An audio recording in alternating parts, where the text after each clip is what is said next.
There are already over 1,000 college basketball players in the transfer portal, and the Sweet 16 hasn't even started yet. There are definitely some structural things that need to be changed with the transfer portal, but that's a topic for another day. Today, we are going to talk about some of the top players that you can get out of the transfer portal. That could include guys like Always Right, or All Right, or Jakari White. We all know where he's going. He might as well be Jordan Walsh Jr. But, nah, for real, let's talk about some of the top players that are already in the transfer portal, where they might land. Two honorable mentions real quick. They are only honorable mentions because they have already committed to their new school. And that is Bennett Sturts, who was a transfer from Drake, who followed his head coach, Ben McCollum, to Iowa. Also, Tucker DeVries also followed his head coach when he left from West Virginia to Indiana to go play for his dad. So makes a lot of sense there. Two honorable mentions. Definitely would be top 10 if they weren't already committed to their new school. But let's get into the real top 10. And coming in here at number 10 is going to be the freshman defensive anchor from San Diego State, Magoon Guaf. Now, this one was a surprising player to enter the transfer portal. I thought with his shot blocking ability, his size at over 7 foot, and his ability to show potential of shooting behind the three-point line, as a freshman, I thought there was potential for him to go to the NBA draft. We've seen guys, project players like him, get drafted to the NBA before, but I thought if he was going to return to college, he would go back to Brian Dutcher at San Diego State and play another year. So I was very surprised to see him enter the transfer portal, but just about everybody is going after him right now. I mean, he was a freshman, over 7 foot tall, has the size, average almost 3 blocks a game, shows potential to shoot the 3 ball.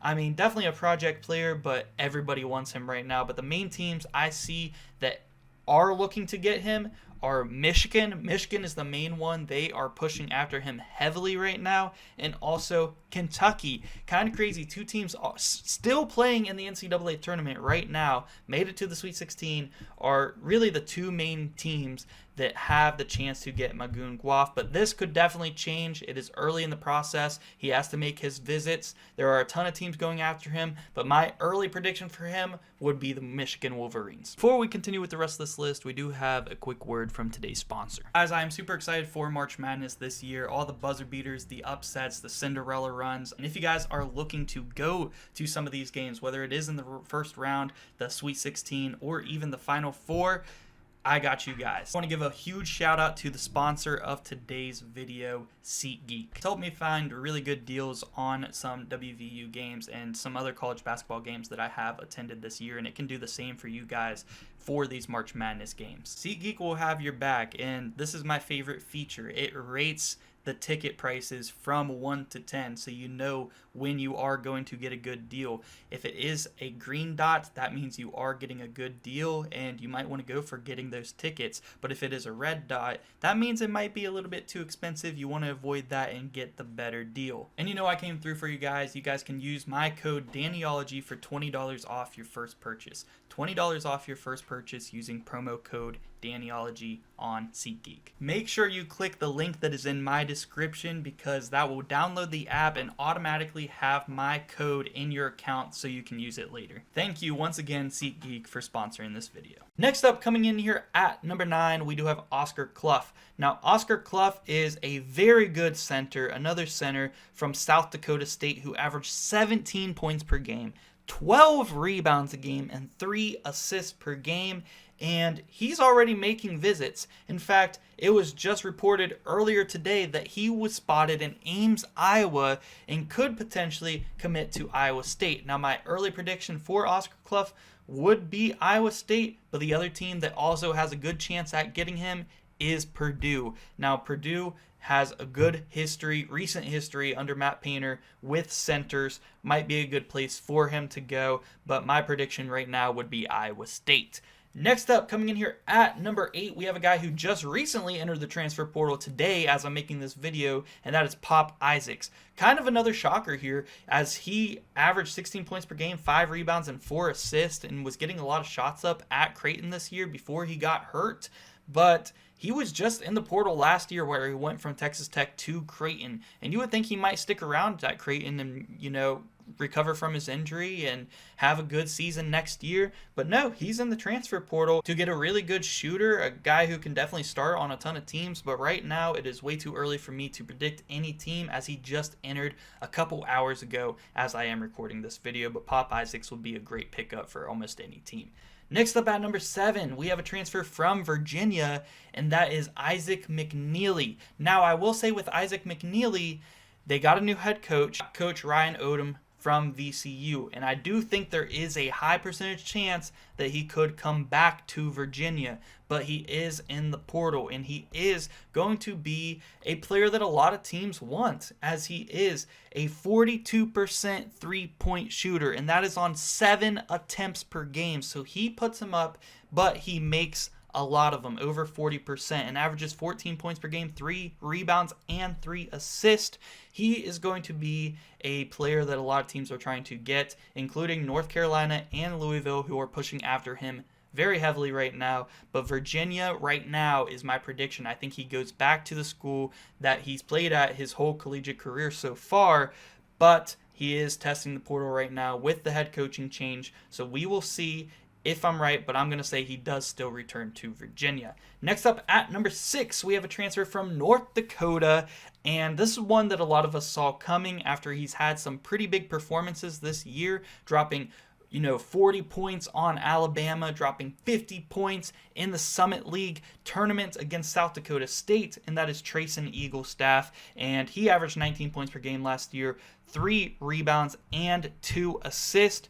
And one of the top teams that are actually looking on him are the team that went to North Dakota this year to play them, where he did drop 40 points, and that is Alabama. So no surprise there. He did get somebody from the Summit League not too long ago in Grant Nelson, which worked out great for Nate Oates, and it wouldn't surprise me if Trayson Eaglestaff tried to do the same thing and head to Alabama to play next year. Other teams that are looking at him right now: Kentucky, Michigan State, St. John's. There's a lot more teams also looking at him, but right now I'd say those are the 4 leaders. Coming in here at number 5, we have a transfer from North Carolina, and one of the better playmaking point guards in the portal right now, if not the best, and that's Elliot Cadeau. Elliot Cadeau, I thought, was a very good playmaker, a very good defender as a point guard for North Carolina, and I think there is so much more potential in there, as he is a former 5-star recruit and was only a sophomore this season. He did average just under 10 points per game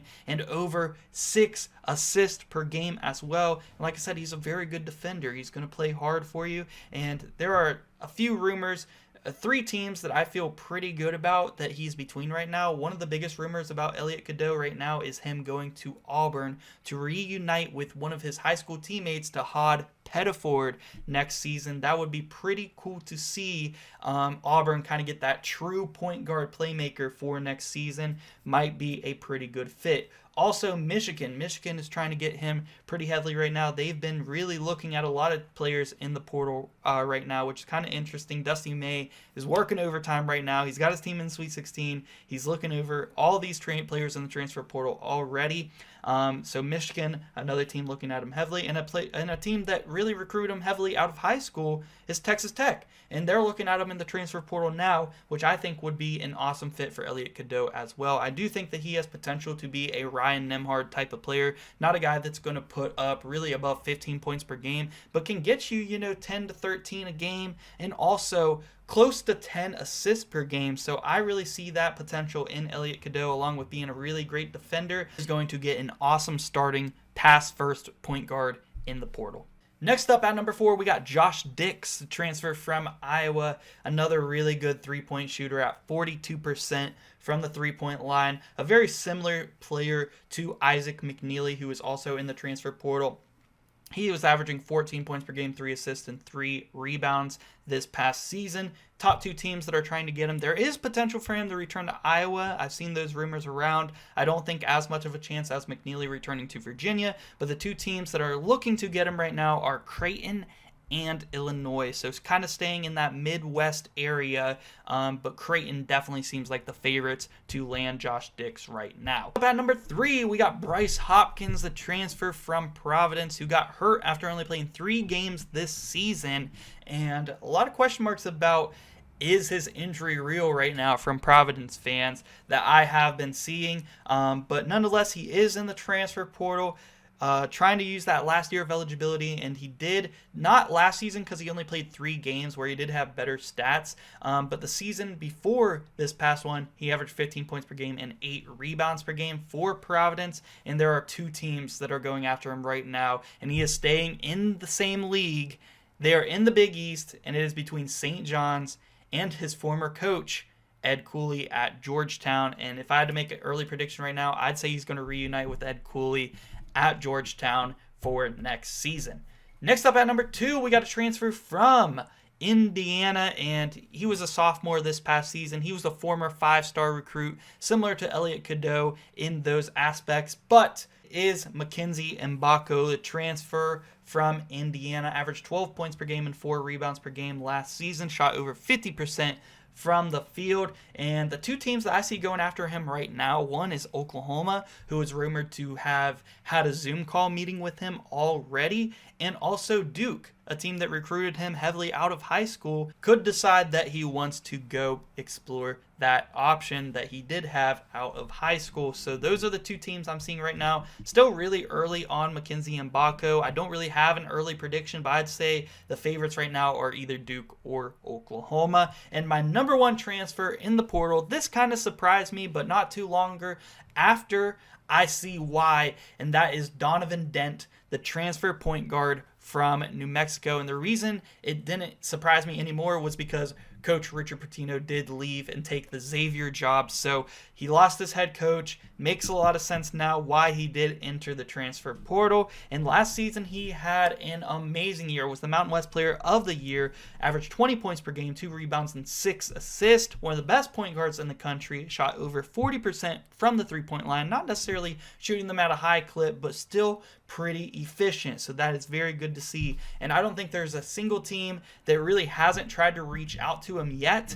But the top teams I'm seeing are actually Kentucky, Louisville, Texas Tech, UCLA, and North Carolina. North Carolina is going to need a new point guard after losing Elliot Cadeau in the portal, so definitely something to keep an eye out there. And I'm going to throw in Xavier. Xavier is where Richard Pitino went to coach this next season, so it is possible he just goes and follows his head coach. But if I had to make a prediction right now, I'd actually say Donovan Dent might head over to Kentucky. We've seen a lot of transfer players head there last season to play for Coach Pope, and they're all having very good seasons this year. I think Donovan Dent would be an awesome player there to be the point guard for Kentucky, where they can definitely play through him. So those are my top 10 players in the transfer portal right now and where I think they could possibly go. Let me know if there's another transfer that you think is going to have a high impact next year, and is your team going after them, or do you know some teams that are going after them? Let me know down below in the comment section, guys, and let me know if your team has a chance at getting any of these top 10 players in the portal. But yeah, guys, that is going to do it for this one. We're going to keep you guys updated on the transfer portal this entire offseason, so make sure you guys subscribe if you guys haven't already. And yeah, guys, thank you so much for watching.